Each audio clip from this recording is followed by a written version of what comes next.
غافلوں سے بچیں. چنگیاں دے لڑ لگی ساں تے چولی چ پھل پئے, تے جدوں میں پیڑیاں دے سنگ رل گئی تے میرے اگلے بھی ڈول گئے.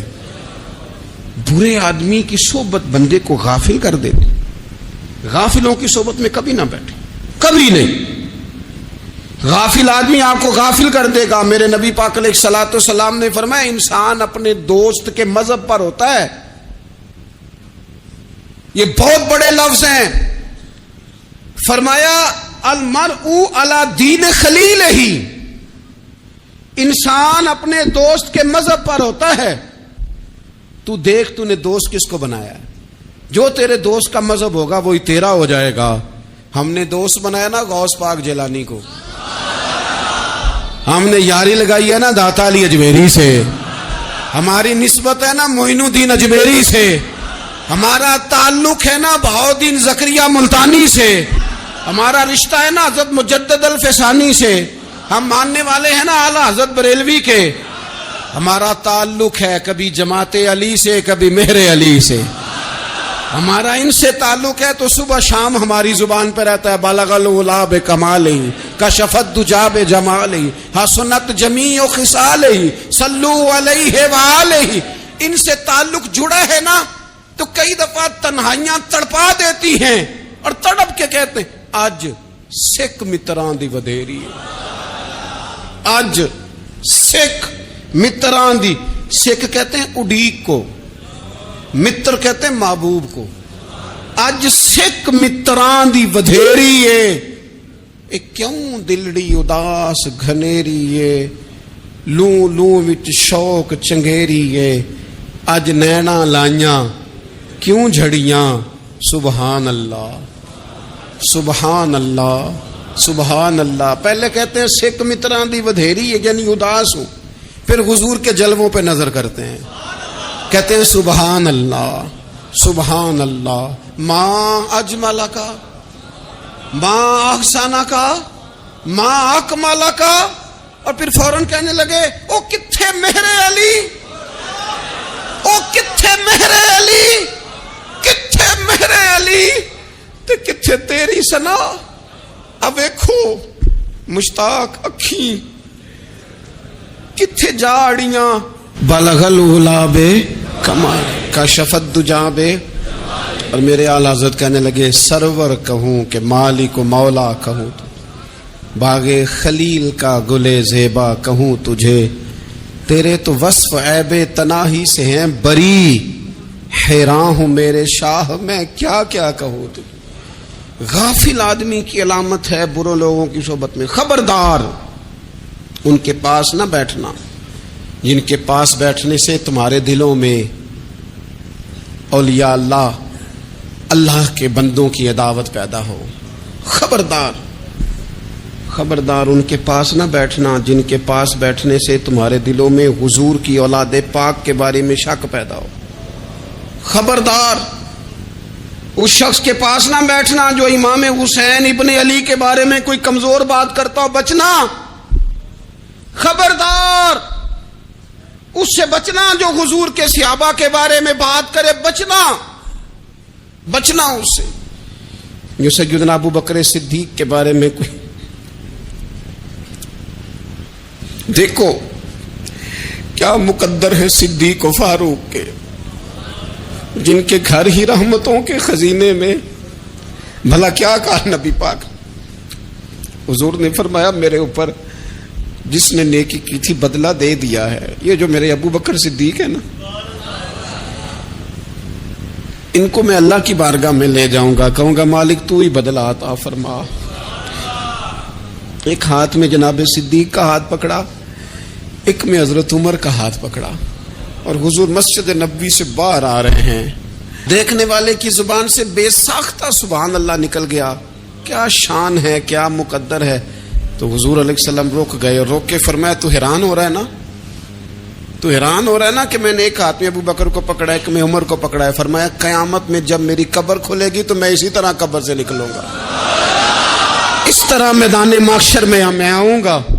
خبردار حضور میں آؤں گا, خبردار حضور وفاداروں کے وفادار رہنا. ان کے وفادار رہنا، ان کے وفادار رہنا۔ بڑا عجیب دور آیا ہے، ہم نے یہ دور دیکھا ہے کہ لوگ حضور کے صحابہ کے بارے میں بھی بات کریں گے، اب نبی پاک کی اولاد پاک کے بارے کو بھی ڈسکس کیا جائے گا۔ اپنا منہ تو دیکھ، اپنی حیثیت دیکھ، اور پھر وہ بندے دیکھ جن کو اللہ نے چن کے اپنے محبوب کی غلامی کے لیے حضور کے قریب بٹھایا ہے۔ تو بچنا ایسے لوگوں سے، پرہیز کرنا، خبردار، عقیدہ ستھرا رکھنا، عقیدہ ستھرا رکھنا، صاف رہنا، پاکیزہ رہنا، غافلوں کی صحبت سے بچنا۔ بڑا ڈرتے ہیں اللہ سے، دعائیں مانگتے ہیں، یا اللہ نسلوں میں بھی وہی بندے پیدا فرما جو عقیدے پکے رکھنے والے ہیں، وہ بندے پیدا فرما ہماری نسلوں میں۔ ایک وہ بندہ بھی غافل ہو جاتا ہے جو امیدیں لمبی لگا لیتا ہے، جن کے منصوبوں میں دولت بھی ہوتی ہے، گھر بھی ہوتا ہے، اولاد کا بڑا ہونا بھی ہوتا ہے، پوتے پوتیاں نواسے نواسیاں دیکھنا بھی ہوتا ہے، یہاں بھی گھر وہاں بھی گھر، یہ سیر، یہ سارا کچھ ہوتا ہے، لیکن رب کی بارگاہ میں پیش ہونا جن کے پیش نظر نہیں ہوتا۔ لمبی امیدیں۔ حضرت مولا علی شیر خدا فرمایا کرتے تھے، میں تم پر دو باتوں کا خوف کھاتا ہوں، جو ڈر آتا ہے، ایک یہ کہ تم خواہش کی پیروی کرو گے، جو نفس کی خواہش ہوگی اس کے پیچھے لگ جاؤ گے، اور ایک تم لمبی لمبی امیدیں باندھو گے، اتنے سال جینا ہے، اتنے 100 سال جینا ہے، یہ کرنا ہے، وہ کرنا ہے۔ منصوبہ بندی کریں مستقبل کے لیے، وہ بری نہیں، لیکن تیاری رکھیں، تیاری رکھیں، اس بات کا بھی خیال رکھیں کہ اللہ کی بارگاہ میں حاضر ہونا۔ یہ غفلت کی چیزیں ہیں جو بندے کو غافل کر دیتی ہیں۔ جو لوگ اللہ کا ذکر نہیں کرتے وہ بھی غافل ہو جاتے ہیں، اور جو فضول باتیں زیادہ کرتے ہیں نا، ہنستے زیادہ ہیں۔ فَلْيَضْحَكُوا قَلِيلًا وَلْيَبْكُوا كَثِيرًا، قرآن کہتا ہے زیادہ رویا کرو، کم ہنسا کرو۔ نبی پاک علیہ الصلوۃ والسلام سے پوچھا تھا حضرت عقبہ بن عامر نے کہ یا رسول اللہ نجات کس چیز میں ہے؟ تو نبی پاک علیہ الصلوۃ والسلام نے فرمایا ایک تو اپنی زبان قابو میں رکھو، دوسرا فرمایا اپنے گھر میں ٹھہرے رہو، تمہارا گھر تمہارے لیے کافی ہو، فضول نہ نکلو گھر سے، اور تیسرا فرمایا اپنی خطاؤں پہ رویا کرو۔ کثرت کلام اور فضول کلام اور بلا وجہ یہ بندے کو غافل کرتا ہے، دل کو سخت کرتا ہے۔ یہ چند چیزیں ہیں جو انسان کو غفلت میں ڈالتی ہیں۔ اپنے آپ کو ان چیزوں سے بچائیں اور غفلت کو توڑیں۔ آپ کے ذمے، میرے ذمے جو حقوق و لباد ہیں ان کا پتہ کریں، جو اللہ رسول کے حقوق ہیں ان کی خبر دیکھیں، ہماری جو ذمہ داریاں ہیں ہم کس طرح انجام دے رہے ہیں اس پر توجہ کریں، اپنے معاملات کو ٹھیک کریں۔ ہم انسان ہیں، کوتاہیاں تو رہ جائیں گی، لیکن جب کوشش کریں گے تو پھر رب تعالیٰ مدد بھی فرمائے گا۔ ایک بات اور کرنی ہے، ایک تو میں نے عرض کیا غفلت کو توڑنا، ایک دوسری بات قرآن مجید کا ایک سبق اور، جب غفلت توڑنی ہے تو پھر لازمی طور پر ایک کام کرنا پڑے گا۔ میں نے یہ عرض کیا تھا کہ پلاننگ نہیں کرنی، فیصلہ کرنا ہے۔ تو فیصلہ کرنا ہے تو کرنا کیا ہے؟ پھر قرآن حکیم نے سورہ بقرہ میں کہا فاستبقوا الخیرات، یعنی تم نیکیوں کی طرف دوڑو، جلدی جلدی نیکیاں کرو، فٹافٹ، دیر نہ کرو۔ فٹافٹ سے مراد یہ نہیں کہ نیکی جلدی جلدی کر جاؤ، یعنی ٹال مٹول نہ کرو خیر کے کام میں، کل کریں گے، پرسوں کریں گے، عمرہ کر رہے ہیں پھر نیکی ہیں، حج کر رہے ہیں پھر نیکی ہیں، بچے بیال ہوں پھر میں نیک ہوں، یہ تھوڑا سا یہ کام ٹال مٹ۔ فاستبقوا الخیرات، نیکیوں کی طرف دوڑو، جلدی کرو، بھاگو۔ نبی پاک صلی اللہ تعالی علیہ وسلم نے فرمایا 5 چیزوں کو 5 چیزوں سے پہلے غنیمت جانو۔ حضور علیہ الصلوۃ والسلام فرمانے لگے ایک تو تم جوانی کو نہ بڑھاپا آنے سے پہلے پہلے غنیمت سمجھ لو۔ نبی کریم صلی اللہ تعالی علیہ وآلہ وسلم ارشاد فرمانے لگے کہ اپنی صحت کو غنیمت جان لو بیماری آنے سے پہلے پہلے۔ پھر حضور علیہ الصلوۃ والسلام فرمانے لگے اگر اللہ نے تمہیں مال دیا ہے، وسعت دی ہے، تو نیکی کر لو، خرچ کر لو اللہ کے راستے میں، خدا نہ خواستہ تم پر غریبی آ جائے۔ اور پھر حضور سید عالم صلی اللہ تعالی علیہ وسلم فرمانے لگے اگر تمہیں اللہ نے کچھ فراغت دی ہے، بہت زیادہ مصروف نہیں ہو، تو غنیمت جان لو، جلدی سے نیکی کر لو قبل اس کے کہ تم مشغول ہو جاؤ۔ اور 5ویں بات حضور نے بیان کی، فرمایا زندگی کو غنیمت جانو موت آنے سے پہلے پہلے، جلدی سے نیکی کر لو۔ نیکی کے لیے ساری زندگی منصوبہ بندی، جلدی سے نیکی کر لو، نیکی کے لیے ساری زندگی منصوبہ بندی نہ کرتے رہو۔ نیکی کے لیے دیکھو نا، ہماری زندگی میں یہاں دنیا میں رہ کے چند منٹوں میں وہ نیکی کی جا سکتی ہے جو قیامت کے بعد صدیوں کا ہمارا فائدہ کرے گی، صدیوں کا فائدہ کرے. کرتے نہیں، پلاننگ کر رہے ہیں، منصوبہ بندی کر رہے ہیں، بس تیاری کر رہے ہیں، بس حضرت آپ دعا کر دیں، اللہ تعالیٰ دعائیں بھی قبول فرمانے والا ہے. لیکن جو نیکی نصیب ہوتی ہے اسے جلدی سے کر گزریں، اسے فٹافٹ کریں. میں ایک گاؤں میں گیا، اب تو خیر وہ دور نہیں رہا، یہ 10-15 سال 20 سال پہلے نا جو نوجوانوں کی مصروفیات ہوتی تھیں ان میں سے ایک مصروفیت یہ ہوتی تھی کہ گندم لے کے چکی پہ جانا ہے، آٹا پسوا کے لانا ہے. یہ ایک بڑی، چونکہ سبھی گھروں کے اندر سال کے لیے گندم سٹاک کر لی جاتی تھی تو گندم لے کے جانا یہ ایک ڈیوٹی ہوتی تھی. ایک نوجوان ایک گاؤں میں، اس کی مجھے تعریف سننے کو ملی. تو ایک بوڑھی اماں کہنے لگی یہ تو بڑا نصیباں والا ہے، سارے اندر ہی آٹا پہ آلے ہوتا ہے. اور آتے جاتے پوچھ لیتا ہے کہ اماں کوئی، کہنے لگی میرے بچے باہر ہوتے ہیں، یہ مجھے دوائی بھی لا دیتا ہے شوگر کی، میں مریضہ ہوں. یعنی خیر جتنی ہو سکے جتنی. میرے ایک سنگی ہیں تو سڑک پہ کوئی بندہ کھڑا ہوتا ہے نا، اللہ تعالیٰ انہیں سلامت رکھے، بندہ کھڑا ہوتا ہے تو کہتے ہیں میں اس سے پوچھ لیتا ہوں بابا جی کدھر جانا ہے، فلانی جگہ جانا ہے، تو کہتے ہیں میں موٹر سائیکل پہ بٹھا لیتا ہوں. بندہ دیکھ کے مجھے سمجھ آ جاتی ہے ضرورت مند ہے، کوئی چور نہیں، کوئی ڈاکو نہیں، ضرورت مند ہے. میں اسے منزل تک نیکی جتنی میسر آئے، جس حد تک میسر آئے. کیا کہا ہمارے نبی پاک علیہ السلام نے؟ حضور نے ہم سے فرمایا کچھ نہ ہو سکے تو بات ہی مسکرا کے کر لینا، اس پر ہی اللہ صدقے کا ثواب عطا کرے. فاستبقوا الخیرات، جلدی سے نیکی کر لو. اپنے نامہ اعمال میں روز نیکیاں جمع کرو، کوئی نہ کوئی خیر کا کام روز کرو اور جلدی سے کرو. صحیح مسلم میں حدیث ہے، نبی پاک صلی اللہ تعالی علیہ وسلم فرمانے لگے جلدی جلدی نیکی کے کام کر لو ان فتنوں سے پہلے جو اندھیری رات کے حصوں کی طرح فتنے ہوں گے.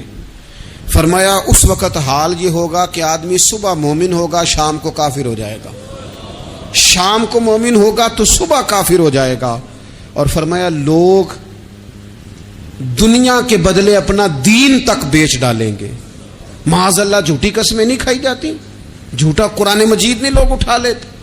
لوگ دنیا کے لیے دین بیچ ڈالیں گے. اس سے پہلے جب فتنے اتنے زیادہ ہو جائیں، اس سے پہلے نیکی کر لو، کوئی خیر کا کام کر لو، جلدی سے کچھ ایسا کر لو.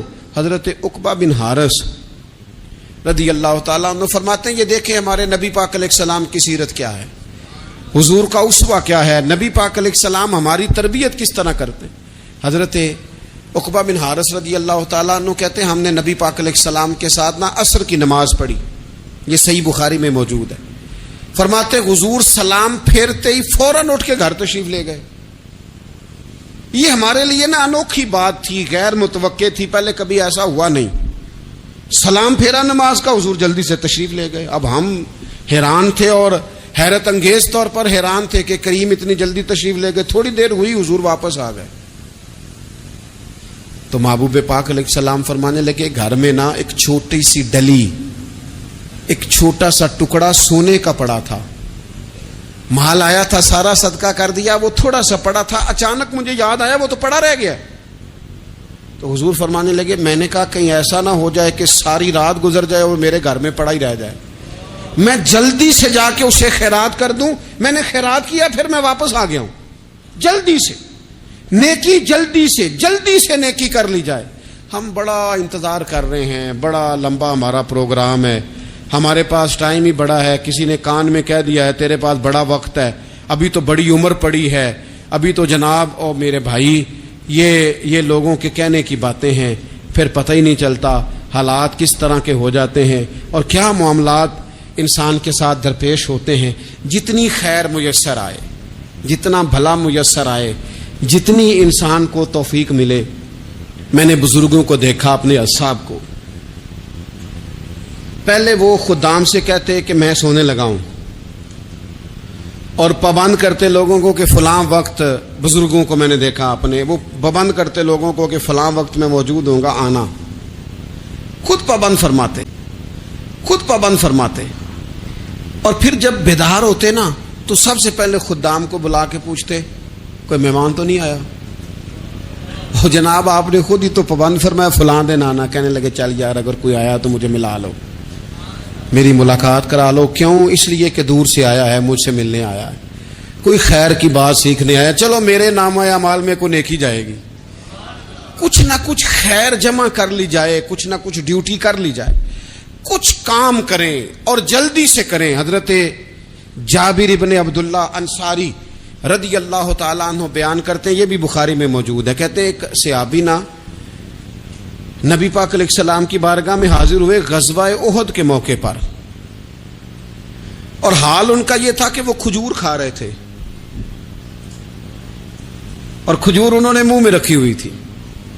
حضور کی بارگاہ میں حاضر ہوئے اور عرض کرنے لگے، یا رسول اللہ صلی اللہ تعالی علیہ وسلم، اگر میں شہید کر دیا جاؤں تو کہاں جاؤں گا؟ حضور فرمانے لگے، جنت میں۔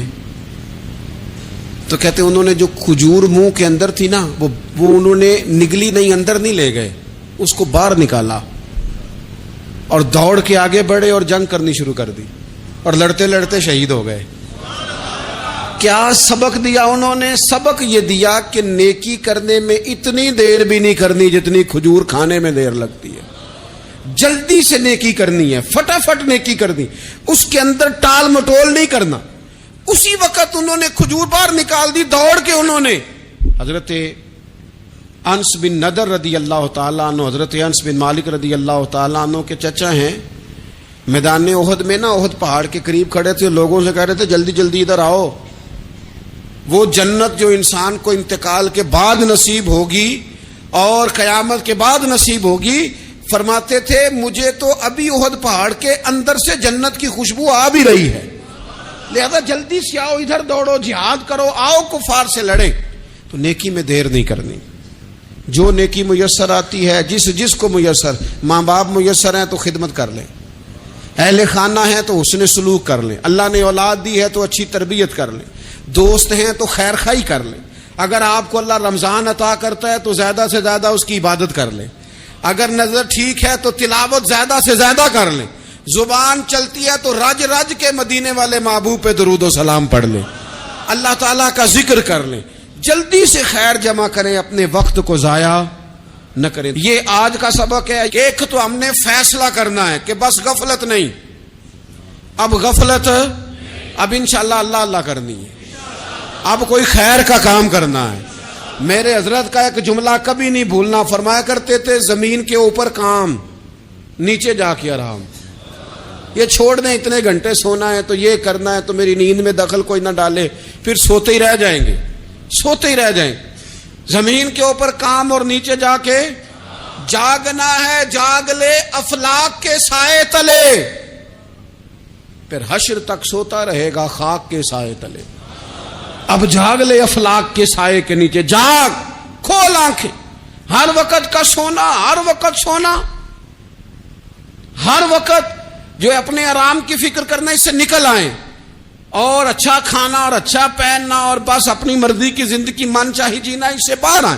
فیصلہ کریں، فیصلہ کہ اب غفلت نہیں کرنی، اگر اللہ نے کوئی صلاحیت دی ہے تو اسے دین کے کام پہ لگانا ہے، کوئی ڈیوٹی کرنی ہے، کوئی خدمت کرنی ہے۔ دیکھو خدمتیں ہو رہی ہیں، صدیق اکبر مال دے رہے ہیں، عثمان غنی مال دے رہے ہیں، مولا علی نے تلوار پکڑی ہے، میدان میں جا رہے ہیں، فاروق اعظم گلی گلی نگر نگر رسول اللہ کے دین کی پہرے داری کر رہے ہیں، حضرت جناب سیدنا سلمان فارسی ابو ذر غفاری حضور کی مسجد میں جھاڑو دے رہے ہیں، اور بلال حبشی وہ نبی پاک کی مسجد میں اذان پڑھتے رب نے اتنا عروج فرمایا کہ کعبے کی چھت پہ کھڑے ہو کے بھی اذان پڑھنی شروع، انہوں نے اذان دے دی۔ تو کوئی کام کرنا ہے، غفلت کو توڑنا ہے اور نیکی کرنی ہے ذرا جلدی جلدی۔ اور قرب الہی کے معاملات تک کو جو چیزیں نقصان جلدی، اور قرب الہی کے معاملات تک کو جو چیزیں نقصان پہنچاتی ہیں ان میں ایک بڑی چیز غفلت ہے۔ ایک لفظ ہوتا ہے جو ہمیں اکثر سننے کو ملتا ہے کہ آپ کی توجہ نہیں ہے، یہ ڈھیر سارے لوگوں کا مطالبہ ہوتا ہے، اہل خانہ بھی مطالبہ کرتے ہیں، کئی موقع پر والدین بھی مطالبہ کرتے ہیں، غرباء بھی مطالبہ کرتے ہیں کہ امیروں کی ہماری طرف توجہ نہیں ہے۔ اور یہ بڑی لازمی سی بات ہے کہ کسی چیز پر جب توجہ رہتی ہے تو وہ چیز بہتر ہو جاتی ہے، اور جب عدم توجہی کا لوگ مظاہرہ کرتے ہیں تو وہ معاملہ خراب ہو جاتا ہے۔ یہ جو عدم توجہ ہے اسی کو غفلت کہتے ہیں. اور جب انسان کے مزاج پر غفلت طاری ہوتی ہے اور غفلت اس پر پوری طرح غلبہ کر لیتی ہے تو پھر اس کی زرخیز زمین کو وہ بنجر کرتی ہے. غفلت انسانی دل کے لیے بڑی نقصان دہ چیز ہے اور انتہائی تکلیف اور ضرر کا باعث ہے. دلوں پر جو قحط نازل ہوتا ہے، قحط، ویران ہو جاتے ہیں دل، اور جو دلوں پر خشکی نازل ہوتی ہے کہ طبیعتیں خشک ہو جاتی ہیں، یہ غفلت کی وجہ سے ہوتی ہے. جو لوگ غافل ہو جاتے ہیں نا، اپنے معاملات کا دھیان نہیں رکھتے، دیکھیں نا، آپ کو کھانا کھاتے بھی غافل نہیں ہونا چاہیے. اگر کھانا بھی غیر معتدل کھا لیا جائے تو وہ انسان کی طبیعت کے لیے باعث ضرر بن جاتا ہے، نقصان کا باعث بنتا ہے. بات کرتے ہوئے بھی غافل نہیں ہونا چاہیے. کئی دفعہ جملے ایسے نکل جاتے ہیں جو انسان کے لیے پھر شرمندگی کا باعث بنتے ہیں. انسان کو غافل ہو کر کوئی کام نہیں کرنا چاہیے، غافل ہو کر، مدہوش اور بے ہوش ہو کر نہیں. غفلت دل کو ویران کرتی ہے، طبیعت میں خشکی لاتی ہے. غافل کبھی نہ بنے. قرآن مجید فرقان حمید نے ارشاد فرمایا کہ اقترب للناس حسابہم، فرمایا لوگوں کے حساب کا وقت قریب آ گیا. وہم فی غفلت معرضون، اور وہ ابھی بھی غفلت میں منہ پھیرے ہوئے ہیں. ٹائم آ گیا حساب دینے کا، لیکن وہ ابھی بھی غافل ہیں. ہمارے جو زیادہ تر نقصان زندگی میں ہوئے ہیں وہ صرف ہماری غفلت کی وجہ سے ہوئے. ہم نے چیزوں پر توجہ نہیں دی، چیزیں گڑبڑ ہو گئیں. جس آدمی نے پھول لگائے ہوں، پھل لگائے ہوں، کھیتی لگائی ہو، وہ دانہ ڈال کے پانی دے کے فارغ نہیں ہو سکتا، اسے توجہ کرنی پڑتی ہے. اور کسی نے کہا تھا مالی جیندے ہون تو پھر بوٹے سوکھدے نہیں. اگر موجود ہونا ان کو سینچنے والا، رکھوالی کرنے والا، تو پھر ان کی جڑیں کبھی خشک نہیں ہوا کرتی. ہماری جو غفلتیں ہیں یہ بڑی ضرر کا باعث ہیں، نقصان کا باعث. اور مجبوری معاف ہوتی ہے، غفلت معاف نہیں ہوتی.